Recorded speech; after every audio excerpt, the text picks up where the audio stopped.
മതം, സഭ, വിശ്വാസം ഇതെല്ലാം അവരവരുടെ ചോയ്സ് ആയിരിക്കാം.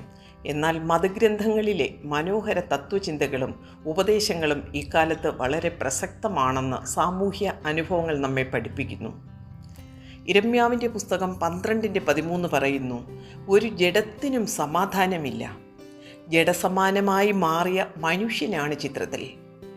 അവർ ഗോതമ്പ് വിതച്ചു, മുള്ളു കൊയ്തു, വളരെ പ്രയാസപ്പെട്ടു, ഫലമുണ്ടായില്ല.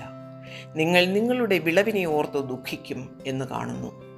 ഓരോ കുടുംബങ്ങളിലും ജനിപ്പിച്ച് സ്നേഹിച്ചു വളർത്തിയ മക്കളെ ഓർത്ത് അപമാനഭാരവും ദുഃഖവും പേറി ജീവച്ഛവങ്ങളായ മാതാപിതാക്കൾ ഉഴറുമ്പോൾ മാതാപിതാക്കൾ ഓർക്കേണ്ട ഒരു പാഠം ആവർത്തന പുസ്തകം 33:11 ഞാൻ ഇന്ന് നിന്നോട് ആജ്ഞാപിക്കുന്ന കൽപ്പന നിനക്ക് പ്രയാസമുള്ളതല്ല, ഞങ്ങൾ കേട്ട് അനുസരിക്കേണ്ടതിനെ ആർ സ്വർഗത്തിൽ കയറി കൊണ്ടുവന്ന് തരുമെന്ന് പറയത്തക്കവണ്ണം അത് സ്വർഗത്തിലല്ല, ഞങ്ങൾ കേട്ട് അനുസരിക്കേണ്ടതിനെ ആർ അത് സമുദ്രം കടന്നു കൊണ്ടുവന്ന് തരുമെന്ന് പറയുവാൻ തക്കവണ്ണം അത് സമുദ്രത്തിനക്കരെയുമല്ല, നീ അനുസരിപ്പാൻ തക്കവണ്ണം വചനം നിനക്ക് ഏറ്റവും സമീപത്ത് നിന്റെ വായിലും ഹൃദയത്തിലും തന്നെ ഇരിക്കുന്നു.